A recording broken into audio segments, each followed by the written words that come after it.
Thank you, Pradeep sir. First of all, a very good morning to everyone present here. On behalf of Dr. B.R. Ambedkar College, BETAI NADIA, I extend my hearty welcome to all of you.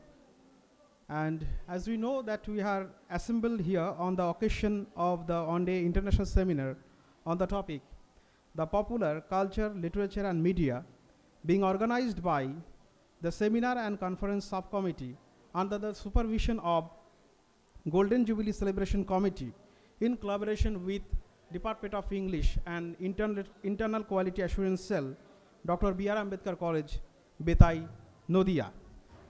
As we know that BETAI is a remote border village of NADIA that was predominantly covered by dense forests until 1970s.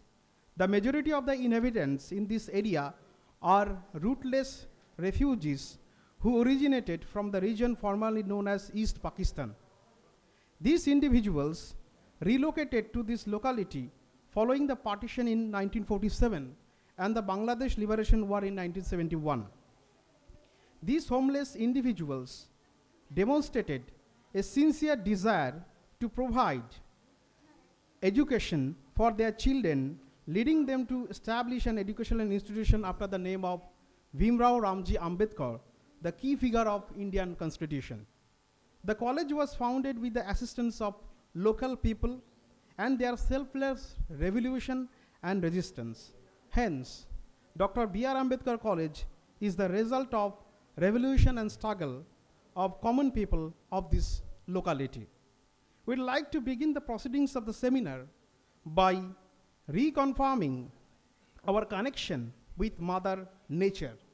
So we'd like to start by watering a plant, and it is a symbolic gesture whereby we'd like to link up with the light-giving bounty of our environment. So without further delay, let me call upon the resource persons, dignitaries, our principal sirs, our GB members, Sri Pranab Bishwas sir, Malay Bishwas, to water the plant. Sir.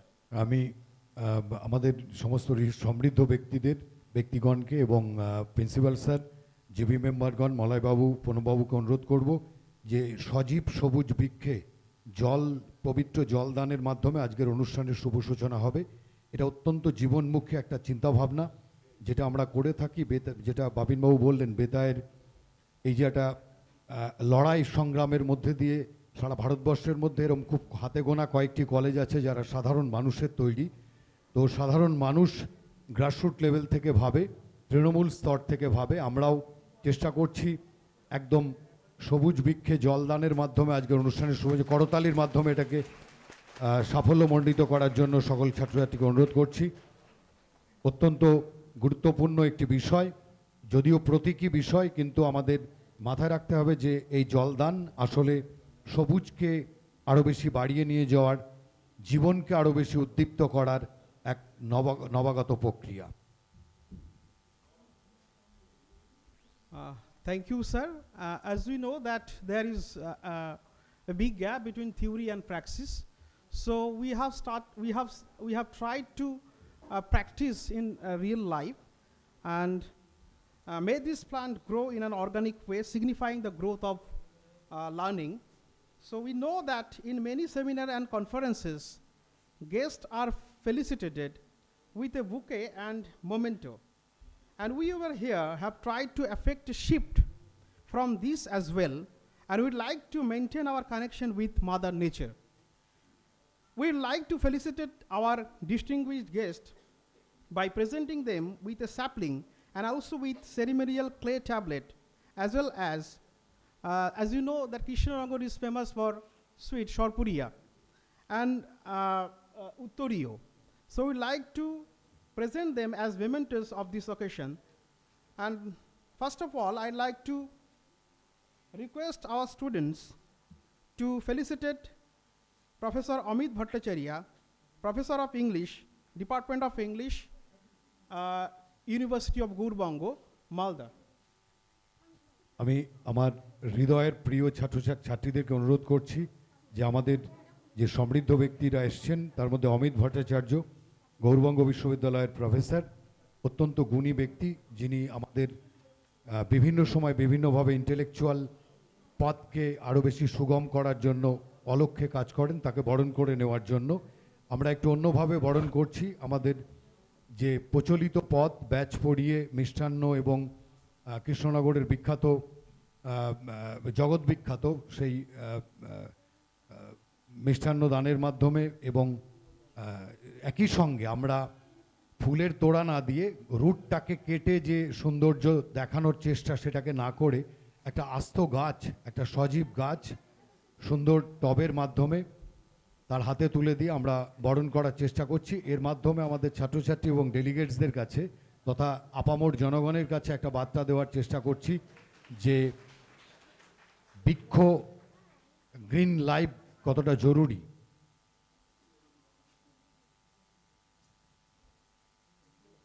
Save green save life বা save tree save লাইফের যে আমাদের অমর বাণী, সেই বাণীকে আরও বেশি, এবং এটাও আমরা বলে নেওয়া ভালো যে কৃষ্ণনগর তথা সারা পৃথিবীর মানচিত্রে মৃৎশিল্পের জন্য বিখ্যাত। সেই মাটির একটা ছোট্ট কাজ আমরা আমাদের আমরা আমাদের রিসোর্স পার সমৃদ্ধ ব্যক্তিত্বদের হাতে তুলে দিতে পেরে খুবই আনন্দিত, খুবই গর্ববোধ করছি। এবং যে পাল সাহেব এটা করেছেন তিনি রাষ্ট্রপতি পুরস্কার প্রাপ্ত তড়িৎ পাল। নট অনলি দ্যাট, তিনি তার ভাই গৌতম পাল, তিনি ওয়াশিংটন ডিসিতে যে গান্ধী মূর্তি বসানো হয়েছে সেটা যখন উদ্বোধন হয়েছিল আমরা দেখেছি। একদিকে ছিলেন বিল ক্লিন্টন তৎকালীন মার্কিন প্রেসিডেন্ট, অন্যদিকে ভারতবর্ষের তৎকালীন প্রধানমন্ত্রী অটল বিহারী বাজপেয়ী, মাঝখানে গৌতম পাল, তারই ভাইয়ের তৈরি এই মৃৎশিল্প। তো আমরা এটা তুলে দিতে পেরে আমাদের সমৃদ্ধ ব্যক্তিদের হাতে খুবই গর্ববোধ করছি, খুবই আনন্দিত উত্তেজিত বোধ করছি। Next. Now I'd like to request our student to felicitate Professor Pinaki Rai, Professor of English, Raiganj University. আমার হৃদয়ের ছাত্রীদের অনুরোধ করছি পিনাকি বাবু, রায়গঞ্জ বিশ্ববিদ্যালয়ের সম্মানীয় অধ্যাপক, ওনাকে ফেলিসিটেট করার জন্য, ওনাকে বরণ করে নেওয়ার জন্য। ব্যাচ পড়িয়ে, উত্তরীয় পড়িয়ে একইভাবে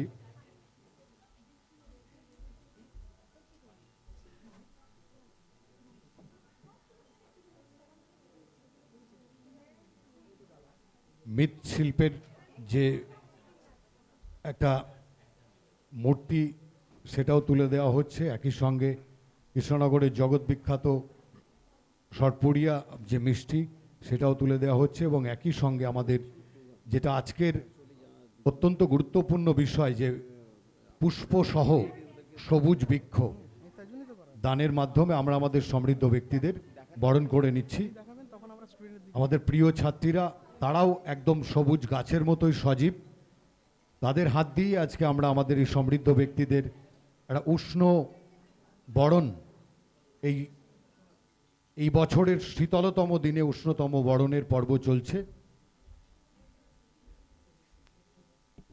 Now I'd like to request our student to felicitate Dr. Devabroto Das, Assistant Professor, Department of English, Rabindra Bharati University. আমাদের বিশ্বকবি রবীন্দ্রনাথের নামে নামাঙ্কিত কলকাতা রবীন্দ্র ভারতী বিশ্ববিদ্যালয়ের অত্যন্ত গুরুত্বপূর্ণ সমৃদ্ধ ব্যক্তি, যিনি আমাদের মূল্যবান সময় ব্যয় করে আমাদের মধ্যে আজকে এসছেন আমাদের এই ডেলিগেটসদের এবং ছাত্রছাত্রীদের সমৃদ্ধ করে তোলার জন্য। তাকে বরণ করে নেওয়ার জন্য আমি আমার প্রিয় ছাত্রীদের অনুরোধ করছি, তোমরা যেভাবে বরণ করছো সুশৃঙ্খলভাবে একইভাবে আমাদের প্রিয় স্যারকে বরণ করে নাও।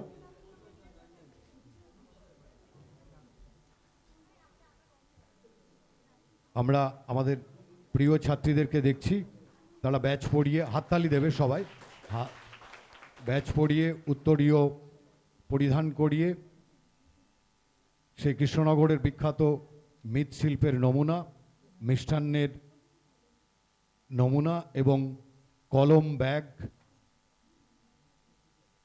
ও সর্বোপরি সবুজ বৃক্ষে লাল ফুল সহ আমাদের ততটাই সবুজ প্রিয় ছাত্রীদের হাত দিয়ে বৃক্ষ তুলে দিয়ে আমরা চেষ্টা করছি আমাদের সমৃদ্ধ ব্যক্তিদেরকে সম্মান জানানোর, তাদেরকে তাদের আহ্বানকে আরও, তাদের উপস্থিতিকে আরও বেশি স্মরণীয় করে তোলার জন্য। Now I'd like to request our student to felicitate our principal sir, Dr. Piyush Kanti Dev. আমাদের অত্যন্ত গুরুত্বপূর্ণ ব্যক্তি কলেজের নবাগত প্রিন্সিপাল ডক্টর পীযূষ কান্তি দেব। উনি আমাদের সমস্ত কর্মকাণ্ডের মধ্যে বিশেষ করে একাডেমিক কর্মকাণ্ডে ওনার সবসময় আমরা প্রশস্ত হাত পেয়ে থাকি। আজকেও তার ব্যতিক্রম হয়নি। উনি সকলের আগেই কলেজে উপস্থিত হয়ে সমস্ত ব্যাপারটা মনিটরিং করছেন। আমরা আমাদের প্রিয় ছাত্রীদেরকে অনুরোধ করব যে আমাদের প্রিয় প্রিন্সিপাল সাহেবকে একইভাবে খুব হৃদয় থেকে বরণ করে নেওয়ার জন্য। আমরা দেখতে পাচ্ছি যে প্রিন্সিপাল সাহেব আমাদের ছাত্রীদেরকেও অনুরোধ কাজে সহযোগিতা করছেন কিভাবে কি বরণ করার কাজে। এটাই হচ্ছে আন্তরিকতা, এটাই হচ্ছে নিজস্বতা, এটাই হচ্ছে ফ্রেন্ডশিপ, যেখান থেকে শিক্ষা খুব ইজিভাবে আমাদের মধ্যে প্রবেশ করতে পারে। Next. Now I'd like to request our students to felicitate Sri Pranab Bishwas sir, Honorable Member Governing Body, Dr. B.R. Ambedkar College. আমাদের গভর্নিং বডির অত্যন্ত গুরুত্বপূর্ণ সদস্য মাননীয় শিক্ষক, এতদ অঞ্চলের ক্রীড়া প্রেমী এবং এতদ অঞ্চলের বিখ্যাত সমাজসেবী মাননীয় প্রণব বিশ্বাস মহাশয় আমাদের মধ্যে আছেন। তাকে আমরা আমাদের যথাসাধ্য আজকের এই সেমিনার কমিটির তরফ থেকে যতটা না বস্তু তার চেয়ে বেশি অধিক হাজার গুণ আন্তরিকতা দিয়ে, শ্রদ্ধা দিয়ে, সম্মান দিয়ে বরণ করে নেওয়ার চেষ্টা করছি আমাদের প্রিয় ছাত্রীদের হাত দিয়ে। প্রণববাবুকে স্বাগতম জানাই আমরা আমাদের এই আজকের এই বিদ্যাচর্চার অনুষ্ঠানে ওনার উজ্জ্বল উপস্থিতির জন্য।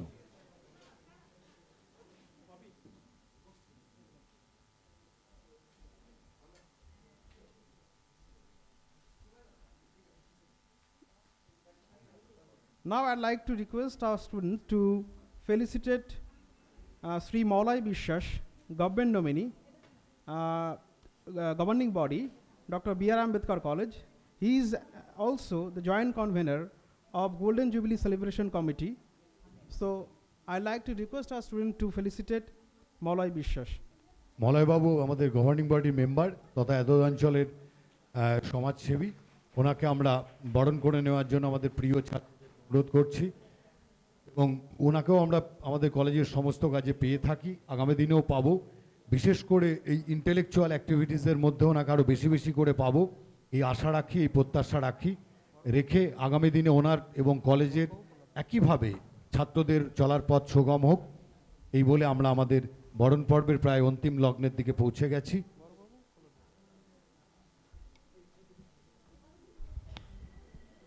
Now I'd like to request our students to felicitate Professor Prahlad Chandra Bishwas, Bursar, Dr. B.R. Ambedkar College.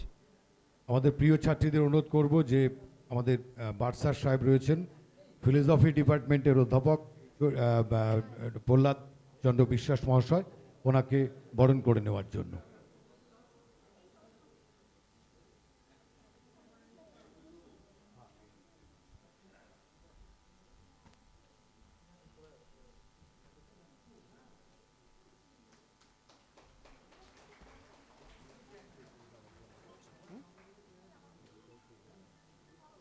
Sir.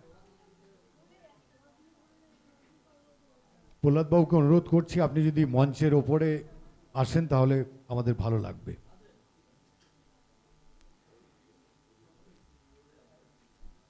Now I'd like to request our student to felicitate Sri Jayanto Malakar, head clerk, Dr. B.R. Ambedkar College. জয়ন্তবাবু আমাদের কলেজের বড় বাবু। Not only that, তিনি এই অঞ্চলের ভূমিপুত্র এবং যতটা না আমাদের শিক্ষা কর্মী বন্ধুদের লিডার, তার চেয়ে অনেক বেশি উনি শিক্ষকদের এই বিদ্যা চর্চার ক্ষেত্রে যতটুকু পারেন তার কাজের বাইরে সহযোগিতা করেন। তার মানসিকতা অত্যন্ত বিদ্যানুরাগী, মানসিকতার সঙ্গে তার কর্মস্থলে যোগ রয়েছে। শিক্ষা প্রতিষ্ঠানে কাজ করতে গেলে তার শিক্ষার প্রতি ভালোবাসা, শিক্ষার প্রতি যে অনুরাগ, সেটা অত্যন্ত জরুরি, আমরা তার মধ্যে পেয়েছি। আশা রাখি তার থেকে আগামী দিনেও আমরা এই বিদ্যা চর্চার পথে তাকে আমরা সহযোগী হিসাবে পাব।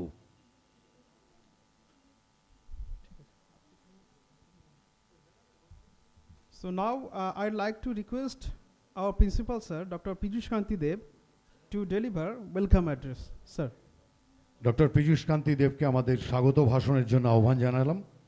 পীযূষ বাবু আজকের এই ইন্টারন্যাশনাল সেমিনারে স্বাগত ভাষণ শুরু করছেন। Good morning to all. As you know, as a part of Golden Jubilee celebration throughout the year, today we are going to organize an international seminar on popular culture, literature, media.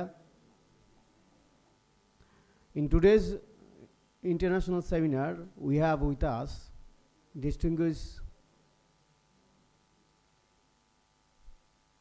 academician, Professor Amit Bhattacharya, Professor of English, University of Gaurbango. I extend my heartiest thanks for coming from long distance. We have with us Professor Pinaki Roy, Honorable Professor Pinaki Roy, Professor in English, Raiganj University. We have with us Devroto Das, Assistant Professor in English, Rabindra Bharati University.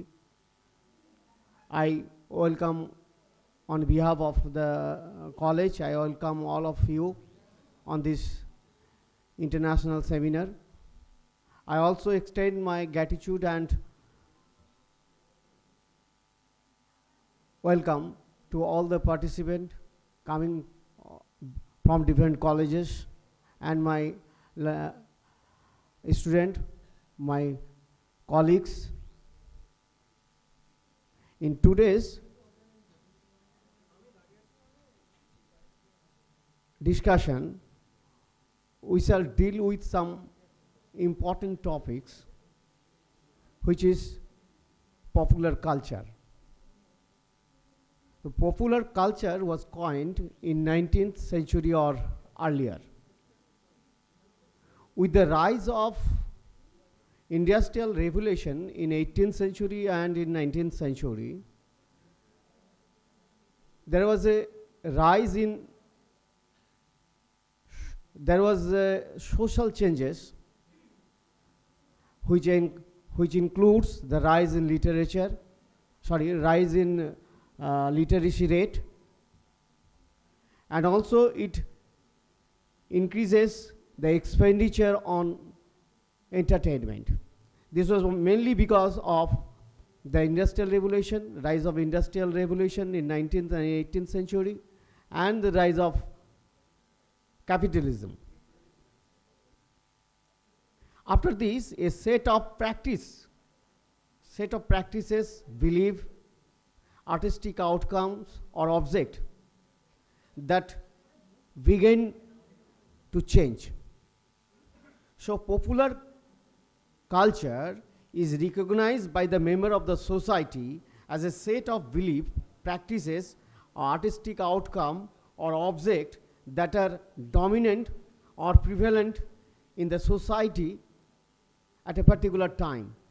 Here particular time is very important because at every time there was a change in the belief, change in the practice. So particular time is an important while dealing with such cultural aspects. It also encompasses the activities and the feelings produced as a result of interaction with these dominant objects that was prevalent in the society.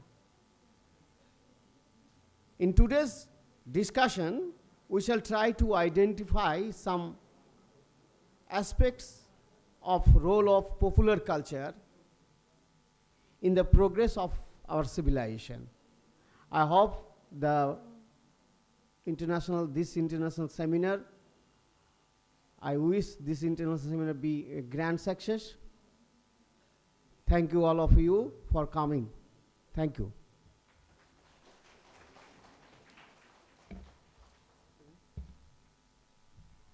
Thank you, sir, for your valuable speech. Uh, we know that we have other speaker also, one from Pakistan, another one from Sri Lanka. So we have with us through Google Meet Dr. Adita Dishanayake, who is the author, translator, journalist, and academician, and another one, Farhin Chaudhuri, who is she is also an author, cultural icon, and media personality from Islamabad, Pakistan. We have also with us through Google Meet Professor Pradip Kumar Patro, Professor of English, Boruland University, Kokrajhar, Assam. They will join with us through Google Meet. So, on behalf of Dr. B.R. Ambedkar College, I would like to felicitate them and virtually, and we are really very grateful to them for accepting our invitation to deliver speech virtually. So now I like to request Professor Amit Bhattacharya to deliver the keynote address of this one-day international seminar. Sir.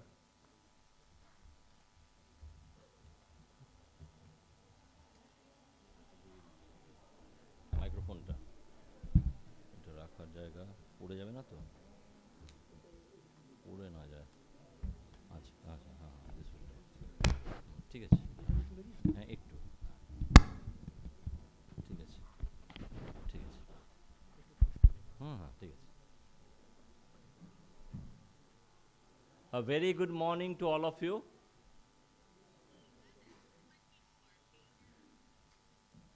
Dear colleagues, students, lovers of learning.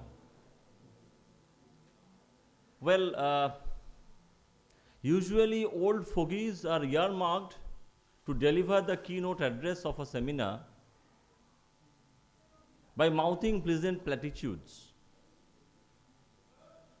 But ideally speaking, the keynote address is supposed to act as an overture to the rest of the intellectual feast, a kind of an intellectual symphony.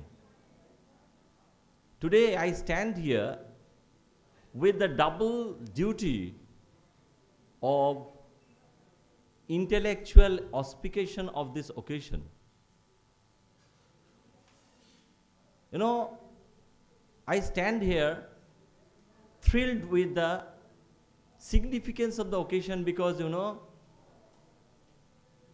B.R. Ambedkar College, BETAI NADIA, and yours truly, that is myself, we have both spent 50 years of our existence. So, this is a labor of love from a contemporary. Well, today's seminar is all about the popular. And the subtitle of the seminar is basically three-pronged: culture, literature, and media. So we will see, as we see, what we can make of this topic. You see, the popular has become a very, very important topic, as the compeers were taking pains to point out. As our respected principal sir has pointed out, that the popular is the dominant and the prevalent at a particular time in a particular place. So, the popular is basically a relative concept. Now, culture being the matrix of prescribed beliefs and practices, literature as the repository of expression and representation, and media as a means of communication, linking the producer and the consumers provide a very useful strategy and trajectory of discussion. At the outset, I would like to point out the what of the popular, the definition and the scope of the concept. A layman's definition of the popular can be that popular is that which gains acceptance, generates interest, and remains accessible. How and why? You see, the popular is that which is appealing and interesting. That's why there is a popular singer, there is a popular song, there is a popular film. Then it is well liked. If it is well liked, it will generate interest and also gain acceptance. But the whole thing will crumble down if it is not accessible. Books became popular after the printing press came into being, because it became affordable and accessible for and to the masses. Similarly, the popular is of the general public. It has to be non-specialist as well. Because any popular lecture, if it is full of jargons and gobbledygooks, then it will not be understood by people, it will not be well liked by people, and it will not be interesting for the common humanity. Similarly, we see that the popular is also affordable, it is inexpensive, it is at once sellable and buyable, purchasable. And if it is, say, out of bounds, if a book has gone out of print, it can never be called popular. Or can it? That will be one of the reasons for this keynote address. Now, we have to talk about the philosophy of the popular. What is the philosophy of the popular? What is philosophy?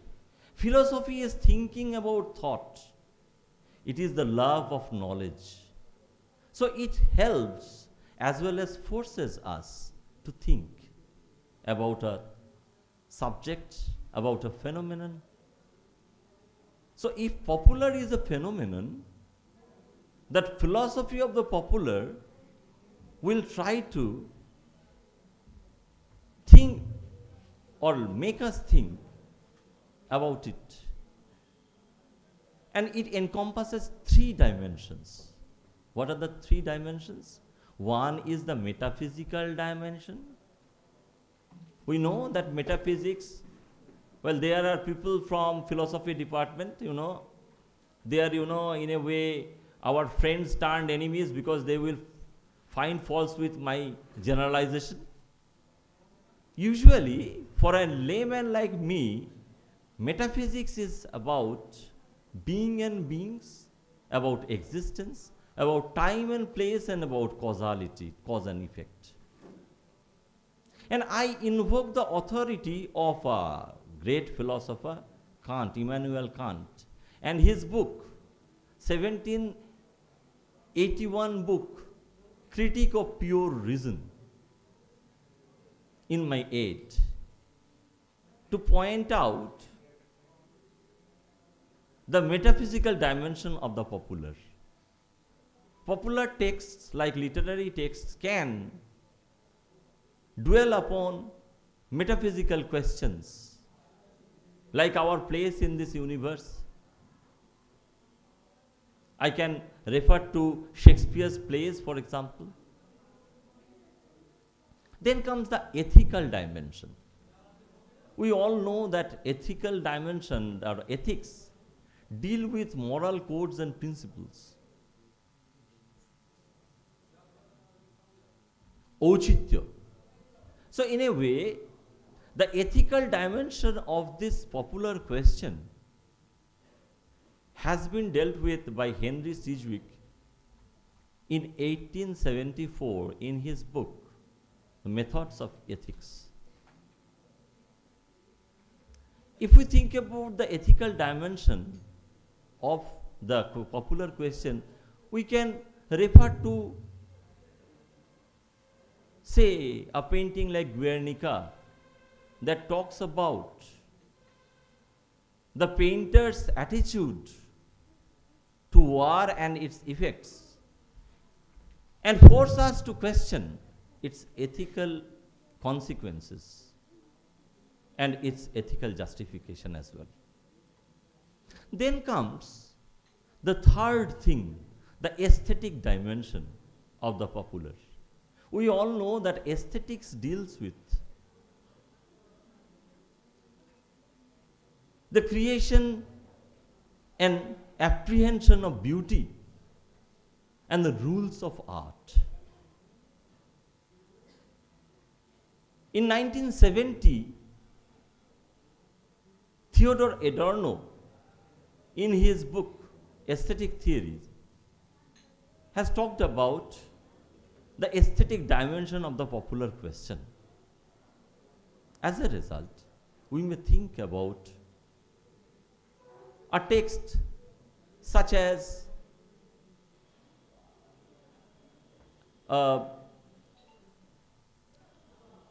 say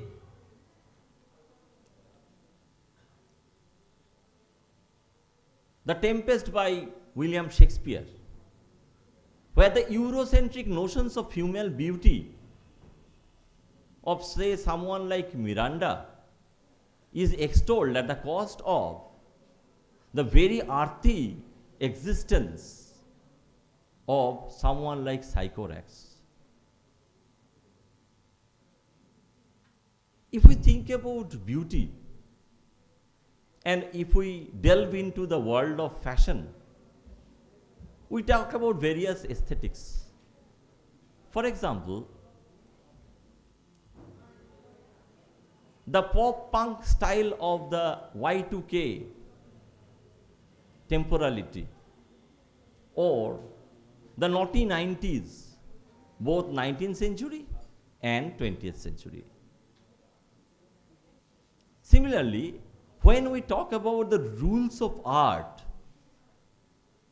if we look at the early 20th century, we talk about various aesthetics, say the Cubist aesthetics, the impressionistic aesthetics, and the expressionist aesthetics.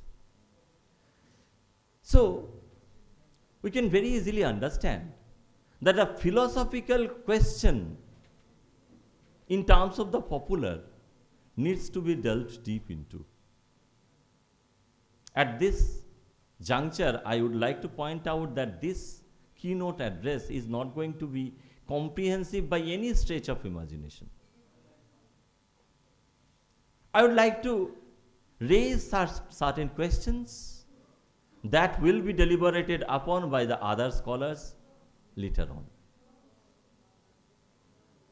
Now comes the psychology of the popular. What is meant by the psychology of the popular?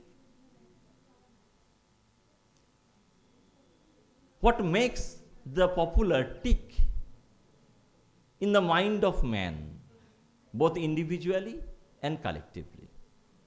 So obviously, we have to talk about cognition and recognition. We have to know what is popular, and we have to recognize what is popular. Know again what is popular. So this can only be done if we think about the popular in terms of what I have tentatively titled my presentation today, that is the popular sense and essence. Because sense means how we perceive the popular through our experience and apprehension, empiricism and ratiocination. And essence means how we perceive its distinctness. This is popular and that is not so popular. And how we go beyond this binary, because there is a semantic shift. In any study of the popular in an academic way presupposes that there is this semantic shift from the popular unpopular binary. Because when we talk about popular culture, we do not talk about an unpopular culture as its antithesis. When we talk about popular literature, we do not talk about an unpopular literature. Yes, we can talk about the highbrow literature or elite literature or classical literature. Similarly, when we talk about the popular media, we do not talk about unpopular media. So this is something that needs to be very, very closely scrutinized. Then there are manias, philias and phobias associated with the popular. We all know that the popular, even though not synonymous, is closely associated with other terms like preference or preferred or fondness. Why? Because the shift here is from the individual to the group when we discuss popular. See, there is excessive fondness or obsession that is called mania. For example, if somebody has a mania for the automobile, as we see in the urban setting today, everybody is trying to buy a car or a motorbike or something of that sort, a vehicle of sorts. So there is a mania for the automobile. Then there is philia, excessive love, inclination or desire for something. We think about something like orophilia, fondness for gold. We have this fondness for gold. How many of us think about buying a gold ornament as an investment proposition? We buy gold ornaments for beautification, for aesthetic reason. And therein lies our orophilia, fondness for gold. When we are facilitating us, you had presented us with a flowering tree, a sapling. So there is something called anthophilia or fondness for flowers. And the popularity of the flower in almost every age, every clime has meant food for the family plate in many, many families over the years, over the eons. Similarly, there are phobias. Sometimes there are phobic popular. You know, prejudices and fears are deliberately fanned by vested interests and they become popular. Sometimes, you know, you think about a very old film, Border. At that time, Border, Gadar, ek prem katha, or something like, you know, Hero, the life of a spy. They became very important and very popular because of the fact that they generated a xenophobic interest in Pakistan. So there are phobias as well.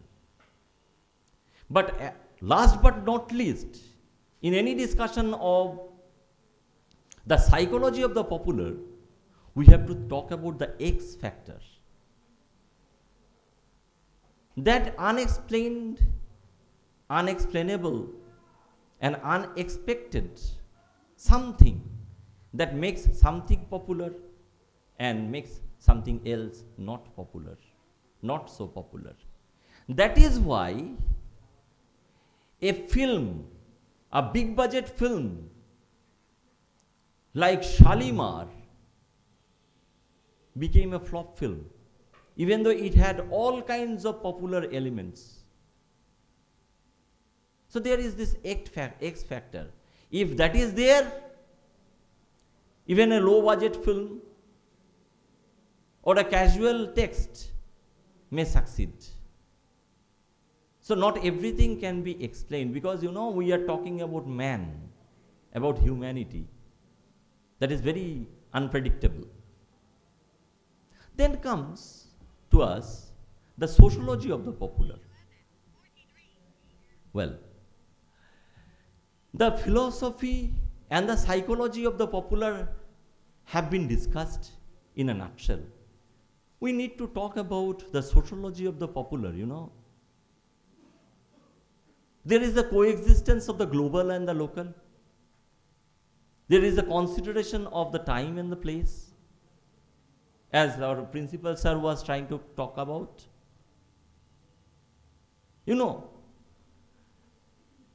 At every age, in every society, there are certain trigger mechanisms that promote the popularity of something and hinder the popularity of others, be they persons, be they trends or texts or whatever it may be.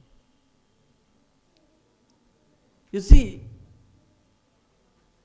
at this juncture, we need to spend some time to talk about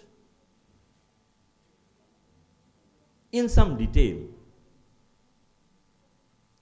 the three prongs of the popular question encompassed by the seminar subtitle: culture, literature, and media. What is popular culture? There are other resource persons who will talk about these things. You see, in any popular culture discussion, there are basically four spokes to the wheel: popular arts, popular events, popular trends, and popular persons and personalities. Popular arts are those art forms that are readily consumed by the many in a given age or society.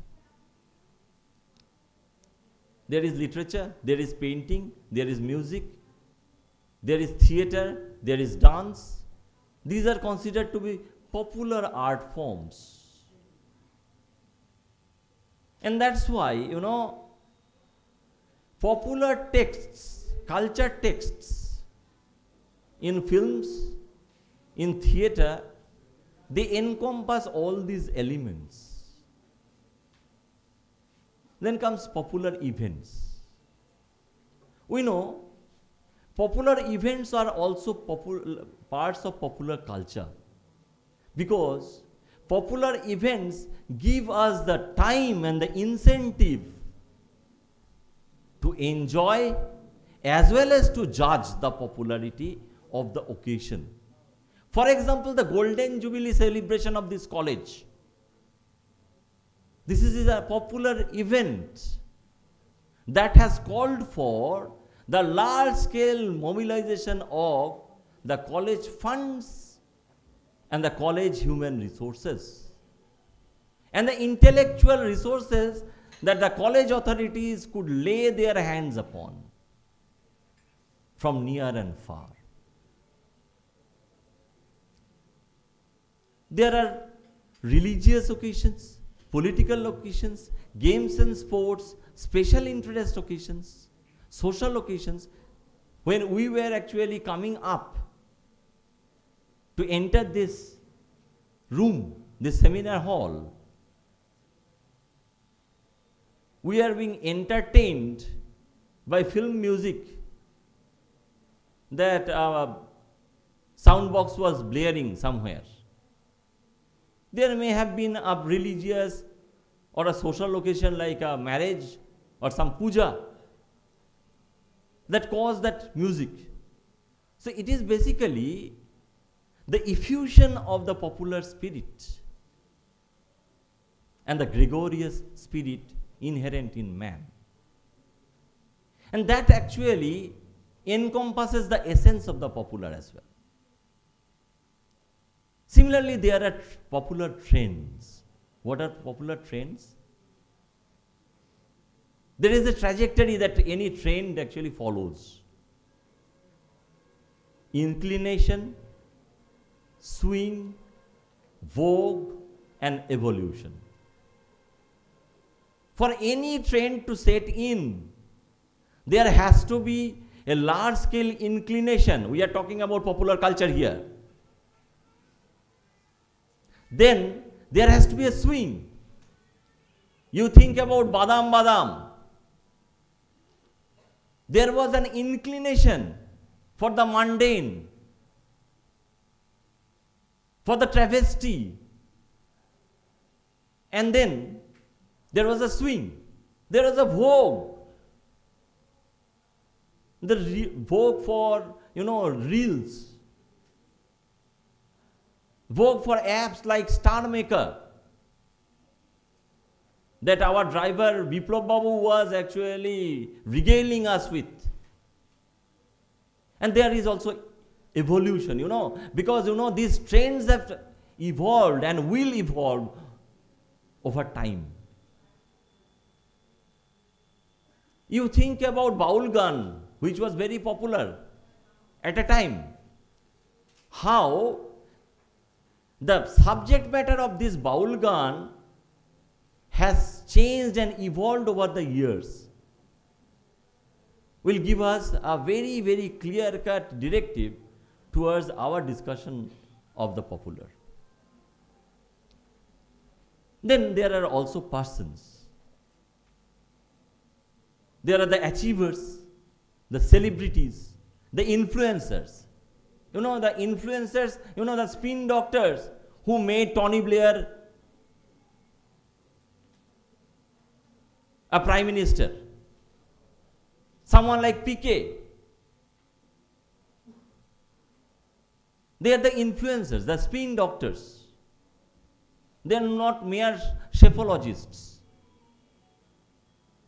So they have become popular and they have popularized a particular profession as well.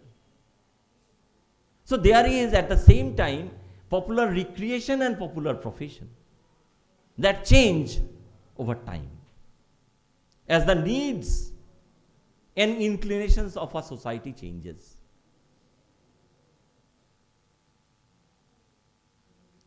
Okay, now we come to popular literature. When we talk about popular literature, we have to talk about the themes, the forms, the genres, the techniques, the character types, and the question of reach and durability. There are popular themes. Some themes are perennially popular like love, romance, adventure. There are certain other themes that may be popular at a given time. We all know that in scientific research, because of nuclear energy, the first half of the 20th century saw a phenomenal rise in our interest in nuclear energy.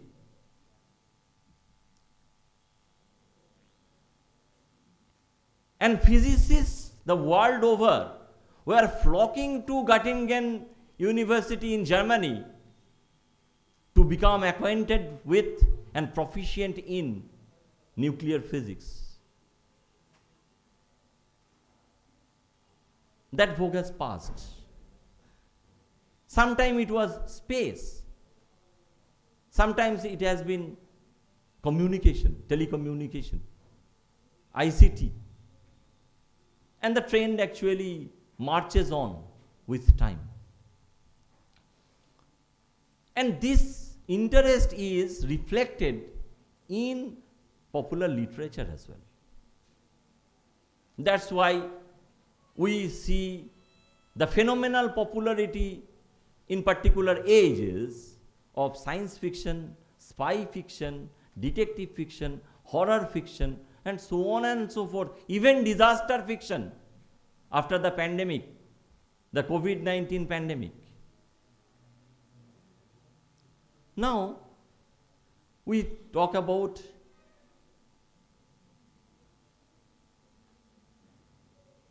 Frederick Jameson, the famous US theorist who talks about genres as a contract between the writer and his readers that create and fulfill expectations.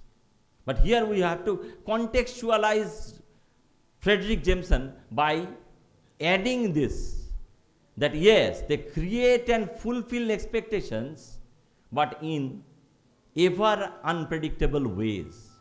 If the ways are predictable, then the popularity will flag, will slacken. Now we come to popular media. What is popular media? It's the means of communication that is fast, that is reliable, and that is wide-reaching. See, think about the evolution. Print media. We all know how it popularized media at a particular time in our social, political, and economic evolution as a species. Then came radio, then came television, then came the internet and the web-based other social media like WhatsApp.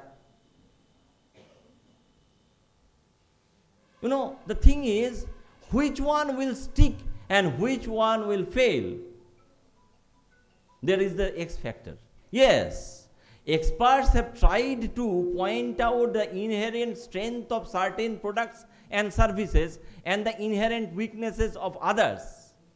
But going back beyond that hair splitting, we can also see that even when there are all the elements present, Orkut failed, but Facebook stuck.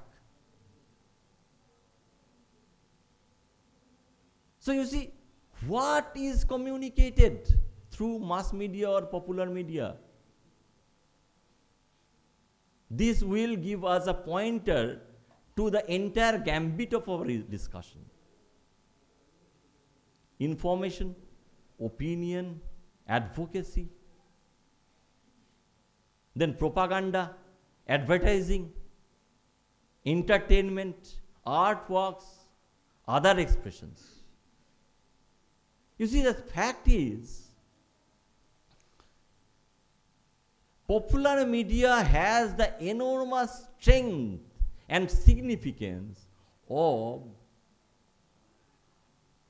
promoting, fanning, and manipulating public opinion in such a way as to become very formidable in any discussion of popular media and popular culture, of which it is a part, certainly. Now, I'd like to talk about the types of the popular. I am not saying that I can refer to all types of the popular, because in any discussion, howsoever comprehensive it may be, there will be certain aspects of the popular that will remain untouched. But I can hazard giving you certain pointers. Again, think about it. The philosophy of the popular will stand us in very good stead. in any discussion of the types of the popular. Why? Because the metaphysical, the ethical, and the aesthetic dimension of the popular greatly influence our classification of the popular. Think about the mysterious popular. It deals with the metaphysical dimension of the popular.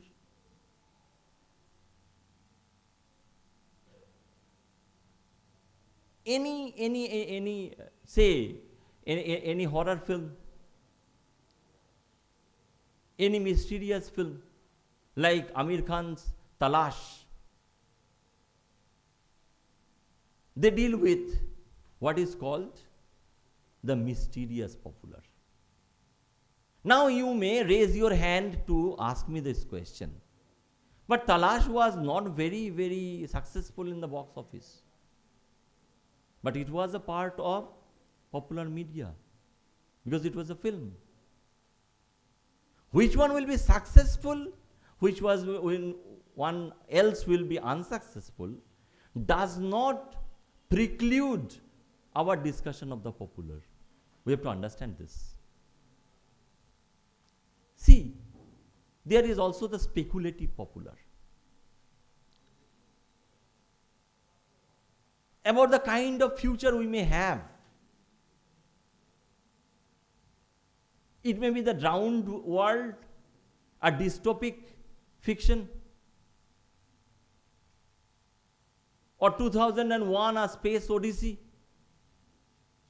a futuristic film based on the work of Arthur C. Clarke that became very popular. There can be the political popular. We all know about the political assassination films and the political intrigue novels that have ruled the roost in the West for almost, say, 100 years.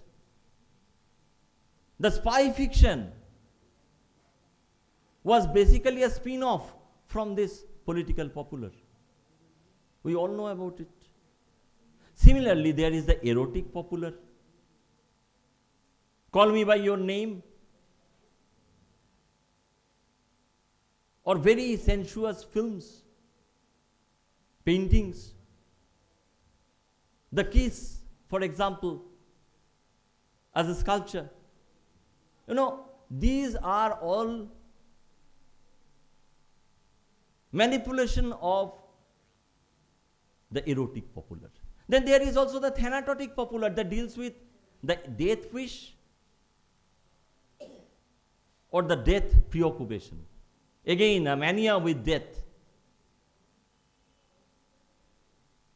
I have come to the fag end of my presentation today because I am very, very conscious of my duty not to overstay my welcome. You see, we have to talk about the politics of the popular. And Tomal was actually pointing out to me a week back maybe. He was trying to point out the evolution in the semantic field of the word popular in the 16th century and from that to the 17th century. In the 16th century, this is very, very important and please pay attention. Mulaza farmaye. You see, the thing is, in the 16th century, it was all about public welfare. And the idea of public welfare, what would promote it, what would hinder it, led to the Civil War in England.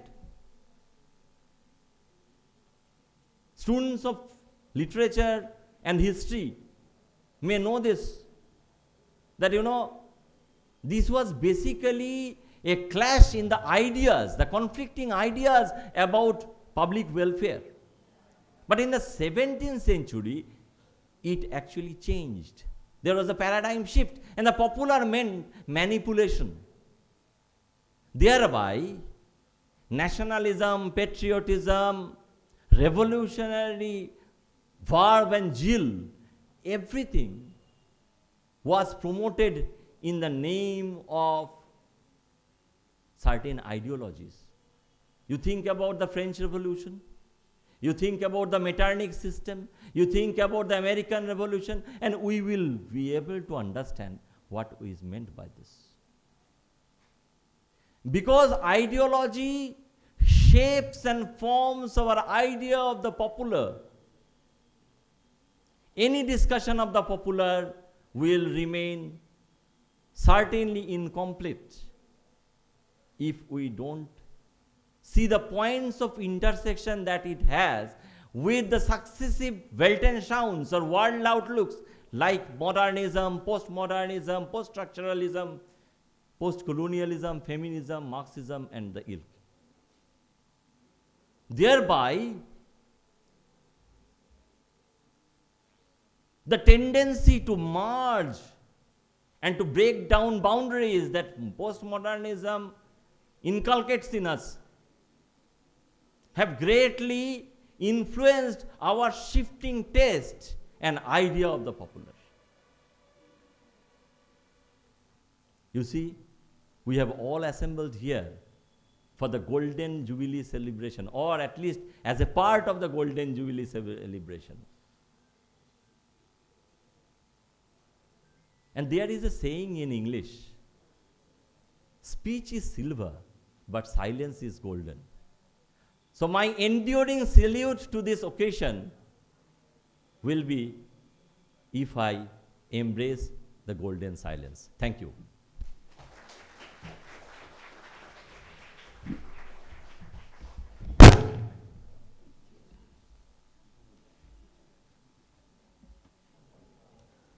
Thank you, sir, for your wonderful keynote address. Now we are moving to the second session, that is plenary session 1. And in this session, we have two speakers, Professor Pinaki Rai and Dr. Debobruto Das. So I would like to request Professor Amit Bhattacharya to chair this session.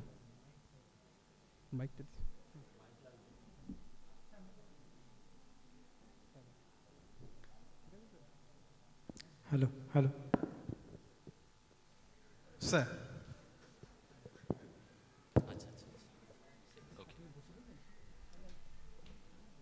Well, am I audible? Am I coming loud and clear? Okay.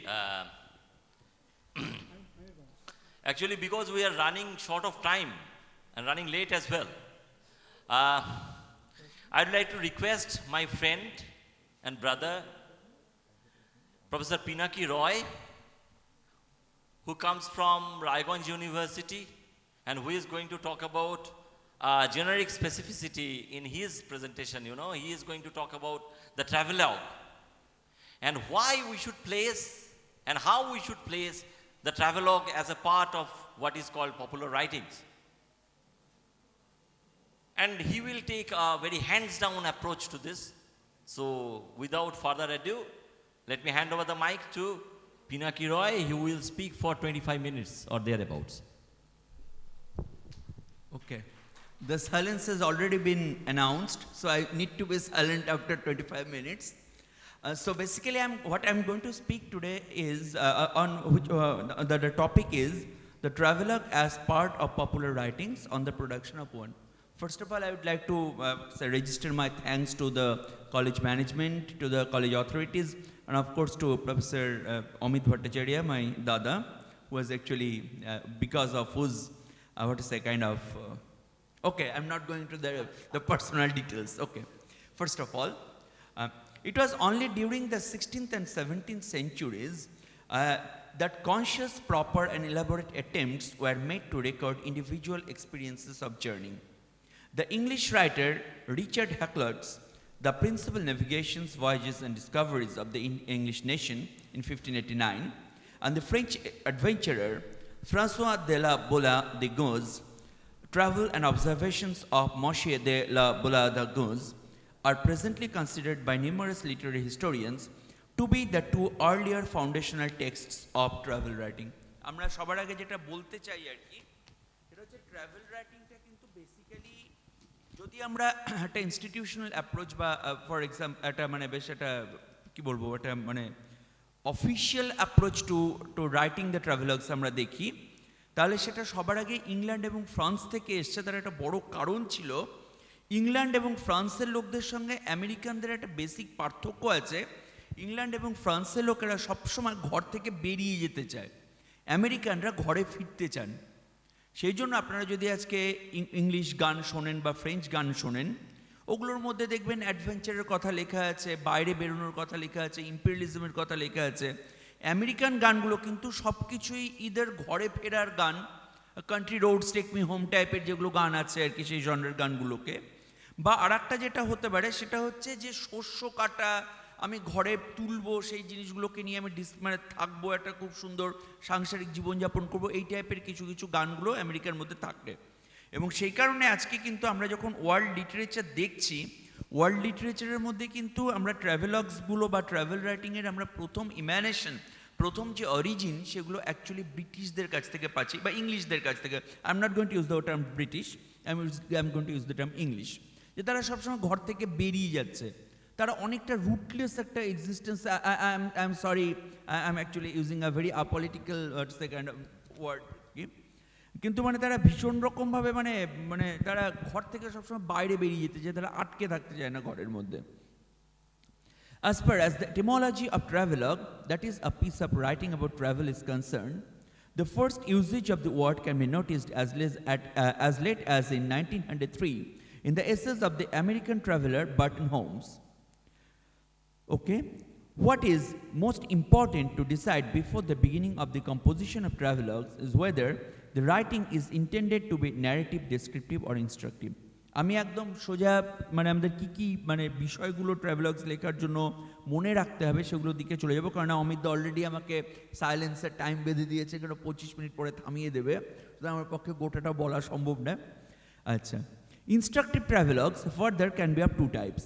They can be simply written to guide uninformed potential travelers to certain regions which focus on such aspects as local culture, currency exchange rates, facilities for boarding, information on local sightseeing, cost of traveling tickets, and so on.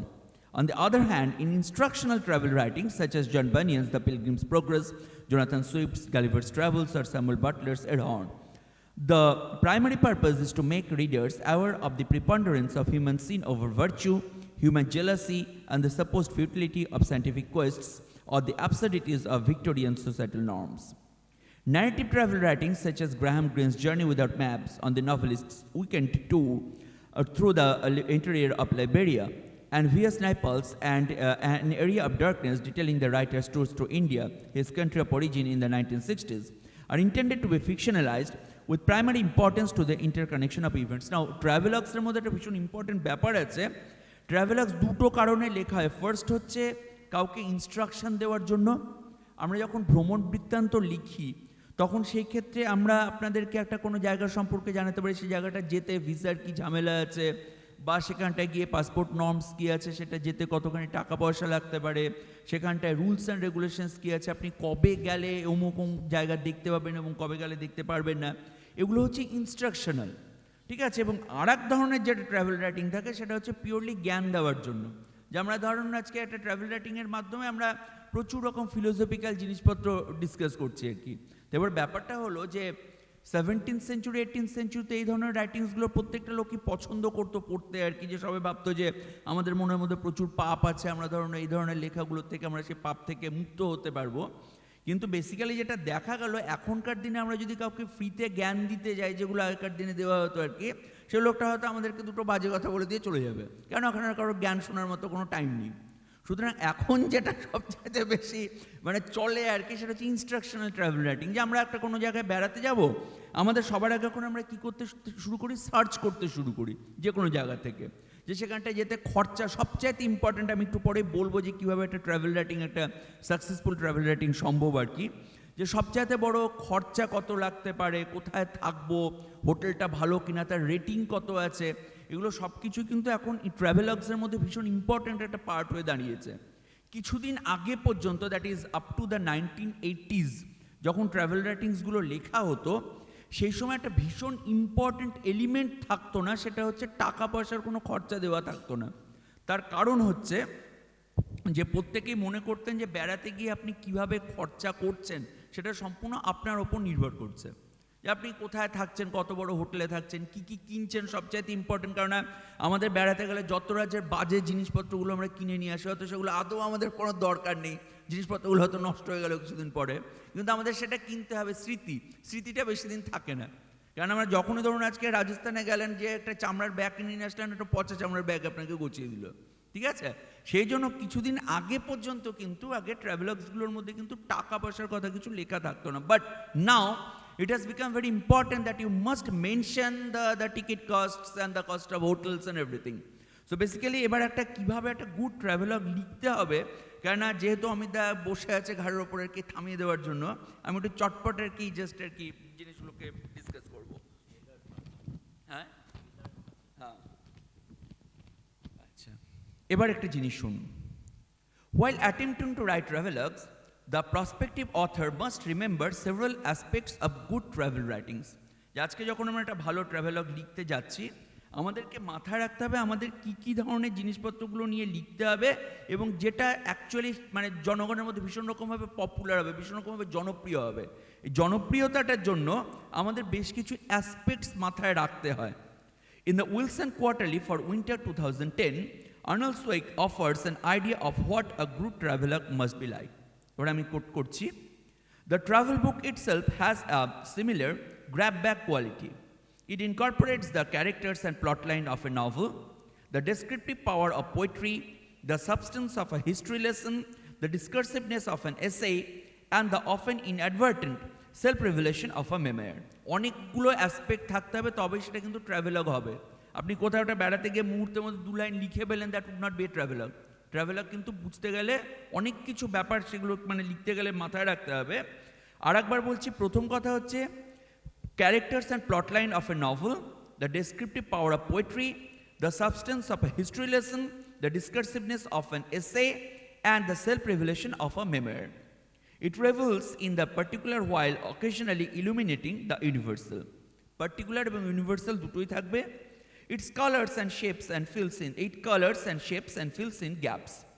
Because it results from displacement, it is frequently funny. এবার আরেকটা জিনিস হচ্ছে, travelogue কিন্তু পড়তে গিয়ে আপনি কিছুক্ষণ পরে আপনি প্রচণ্ড কাঁদতে শুরু করলেন একটা ট্রাভেলগ পড়তে গিয়ে, সেটা কিন্তু বেশি পপুলার হবে না। ট্রাভেলগুলোকে খানিকটা একটা হিউমারাস টোনে, একটা লাইটার দিকে রাখাটা ভীষণ জরুরি। কেননা আজকে ট্রাভেলগ পড়তে গিয়ে লোকজন প্রত্যেকেই চায় যে আমরা যখন একটা ভ্রমণ বৃত্তান্ত পড়ছি আর কি, সেটা নিয়ে আমাদেরকে একটা মনের মধ্যে একটা আনন্দ আসবে, আমাদের সেখানটা যাওয়ার জন্য একটা ইন্টারেস্ট জেনারেটেড হবে, সেই জন্য আমরা ট্রাভেলগুলো পড়ে থাকি।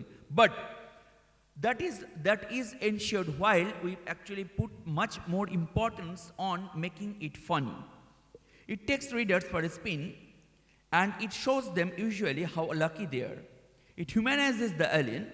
More often than not, it celebrates the unsung. It covers truths that are stranger than fiction.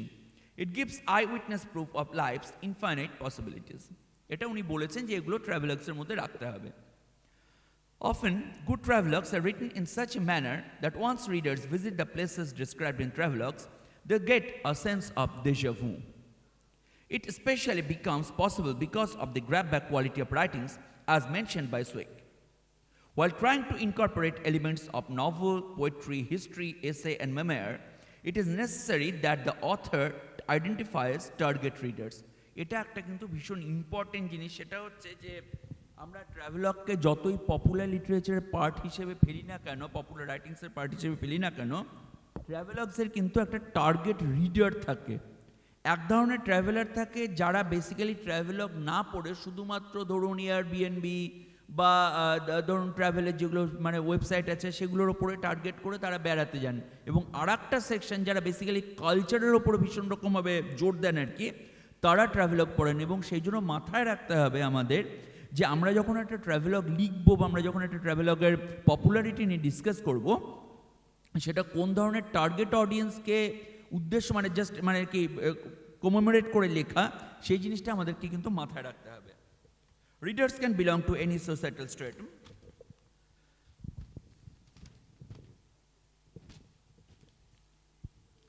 but they all have vague ideas about the place or places they want to visit and read about. আর একটা important জিনিস, আমরা যে রিডারদেরকে target করব তাদের একটা idea থাকতে হবে যে তারা কোথায় বেড়াতে যাচ্ছেন। এটা কিন্তু ভীষণ ইম্পর্টেন্ট ব্যাপার, যে আজকে আমাদের যদি কোনো আইডিয়া না থাকে যে আমরা কোথায় যেতে চাই, আমরা কিন্তু ট্রাভেলগকে কখনোই এনজয় করতে পারবো না। তো ট্রাভেলগ যখন আমরা লিখছি আর কি, আমরা যেই অডিয়েন্সের জন্য লিখছি বা যেই রিডার্সদের জন্য লিখছি, they must have a good idea regarding, they must have a vague idea or they must have some kind of idea about the places they want to visit. আমি কেন ওখানে যেতে চাই সেইটা সম্পর্কে কিন্তু আমাদের একটা 100 একটা ভালো ধারণা রাখাটা উচিত। তার কারণ হচ্ছে তবেই আমরা কিন্তু ট্রাভেলার্সগুলোকে ভালো মতো পড়তে পারবো, তার থেকে জিনিসপত্রগুলো বুঝতে পারবো। আমাদের যদি কোনো আইডিয়াই না থাকে যে আমরা কোথায় যেতে চাই, তাহলে সবার প্রথমে সাংসারিক ক্যাচাল তো একটা লাগবেই আর কি, একটা গন্ডগোল লাগবে আর কি, এবং তার সঙ্গে আমরা কিন্তু ট্রাভেলগুলো পড়ে খুব একটা ভালো মতো মানে এনজয় করতে পারবো না, কারণ আমাদের কোনো ধারণাই নেই যে আমরা কোথায় বেড়াতে যেতে চাই। সে আমার কিছুদিন আগে একজন কাকিমা আর কি গল্প করছিলেন যে কাকিমা পুরী বেড়াতে যাচ্ছেন, উনি আমার বড় কাকাকে বলছেন যে আমরা যখন পুরী যাচ্ছি চলো বোম্বেটা ঘুরে আসি, ঠিক আছে না, দ্যাট ইজ দ্য আইডিয়া, যে পুরী যখন বেড়াতে যাচ্ছি যে বোম্বেটা ঘুরে আসি। আমি বুঝলাম যে কাকিমার কোনো আইডিয়াই নেই কোথায় বেড়াতে যেতে চায়, কিন্তু আমি বেড়াতে যেতে চাই। এইসব লোকদের কিন্তু ট্রাভেলগ পড়ে লাভ নেই, এবং এইসব লোকদের জন্য ট্রাভেলগগুলো লেখা হয় না। Choosing the right place for traveling is the most important aspect of travel writing. The places chosen must not be too exotic, nor should they be common areas frequented by all and sundry. প্রথম কথা হচ্ছে ট্রাভেলগসের মধ্যে আপনি যেই জায়গাগুলোর কথা লিখবেন সেই জায়গাগুলো ভীষণ কমন হলে চলবে না। আজকে আপনারা ধরুন আজকে কৃষ্ণনগরে আছেন, আপনারা নিশ্চয়ই নদিয়াকে নিয়ে ট্রাভেলগ লিখতে বসবেন না, কারণ নদিয়াতে সবাই বেড়াতে নবদ্বীপে সবাই বেড়াতে যায়, আপনারা নিশ্চয়ই তাকে নিয়ে লিখবেন না। এমন একটা জায়গা নিয়ে লিখবেন যেটা খানিকটা ডিস্টেন্ট, এবং তার সঙ্গে কি সেটা আবার প্রচণ্ড এক্সোটিক হলে চলবে না। আপনি যদি এখন কাউকে বলেন যে মানে তোমরা যে আন্দামানে যেখানটায় যে মানে নেটিভসরা থাকে আর কি, সেখানটায় গিয়ে তোমরা যদি বেড়াতে যাও আর কি, that might be very dangerous. সুতরাং খুব বেশি এক্সোটিক জায়গা হলে চলবে না, এবং তার সঙ্গে কি প্রচণ্ড কাছের ভীষণ অর্ডিনারি জায়গা সেখানে সবাই যাচ্ছে সেগুলো নিয়ে ট্রাভেলগ লিখে কোনো লাভ নেই। এমন কিছু জায়গা নিয়ে লিখতে হয় যে এই জায়গাগুলোতে অ্যাকচুয়ালি লোকজন যায় ঠিকই, কিন্তু তুলনামূলকভাবে কম যায়।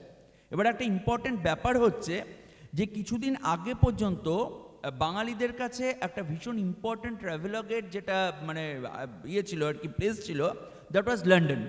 নাও ইট was actually the imperial metropolis, এবং এটার মধ্যে সাম্রাজ্যবাদের একটা প্রচ্ছন্ন ব্যাপার ছিল আর কি, যে যেহেতু ব্রিটিশরা আমাদেরকে অনেক দিন ধরে মানে শাসন করেছে আর কি, আমরা লন্ডনে যেতে চাই, সেই জিনিসটা এখন অন্তত অনেকটা কমে এসছে।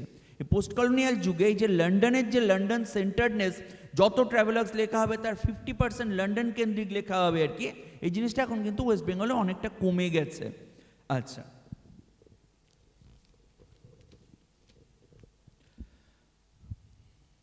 writers of travel literature usually travel to different regions, towns or villages before writing about them. However, several travel writings or publications giving a central importance to journey have been produced without their authors ever visiting the countries vividly described. এখনকার দিনের field ওয়ার্কের মতো অবস্থা হয়েছে, ঠিক আছে, যে প্রথম হচ্ছে কি আমরা একটা যখন ট্রাভেলগ লিখছি, সেই ট্রাভেলগটা লিখতে গেলে যেই কান্ট্রিটা সম্পর্কে লিখছি বা যে জায়গাটা সম্পর্কে লিখছি, সেই জায়গাটাতে আমাদেরকে নিজেদেরকে যেতে হবে, তার সম্পর্কে একটা আইডিয়া থাকতে হবে। আর না হলে আর একটা হতে পারে, সেটা অনেকেই করে থাকেন আর কি, সেটা মানে ড্যানিয়েল ডিফোর সময়ও ছিল, যে সেই কান্ট্রিটাতে না গিয়ে কোনো একটা এনসাইক্লোপিডিয়া বা কোথা থেকে তার সম্পর্কে কিছু পড়ে নিয়ে আমরা এটা জেনে দিলাম, just like today's field works. যে আমাদের এখন যত ফিল্ড ওয়ার্ক তৈরি হয় তার মধ্যে 50% ফিল্ড ওয়ার্ক কিন্তু লোকজনরা জায়গাতে যায় না আর কি। ধরুন ইয়ের থেকে ইন্টারনেট থেকে কিছু তথ্য কালেক্ট করে নিয়ে একটা সুন্দর একটা এসে নামিয়ে দিল, এবার যখন তাকে ধরা যায় যে তুমি কিভাবে ফিল্ড ওয়ার্কটা করেছো, তখন আর সে বলতে পারে না।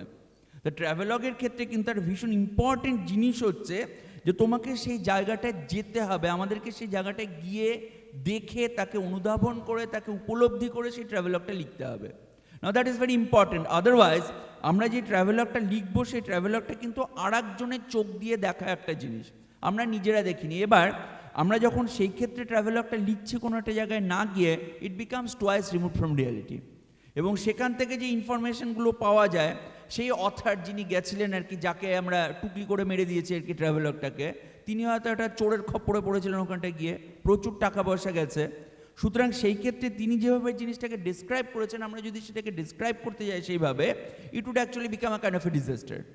যে আজকে আমরাই একটা রং অ্যাকাউন্ট, একটা এরোনাস একটা অ্যাকাউন্ট পাচ্ছি, এবং সেই অ্যাকাউন্টসগুলো কিন্তু আমরা যখন পরবর্তীতে অন্যদের জন্য লেখার জন্য লিখছি আর কি, অন্যদের পড়ার জন্য লিখছি, that becomes totally এরোনাস।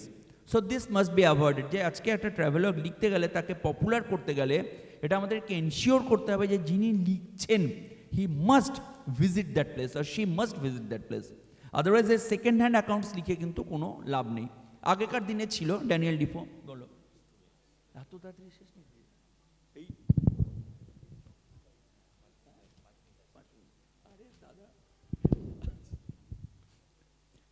Writers of travelogues are expected to provide proofs of visual experiences to their readers. Pictures and photographs included in publications of travel writings make the places described more interesting to prospective tourists. Other than authenticating the literature's descriptions, photographs often provide more details than could be written. Early travelogues were often published with pictures of places covered by the writers. আচ্ছা, এবার আরেকটা ভীষণ important জিনিস হচ্ছে ট্রাভেলগসের মধ্যে ছবিটা থাকাটা ভীষণ জরুরি। তার কারণটা হচ্ছে, প্রথম কথা, it actually attracts the attention.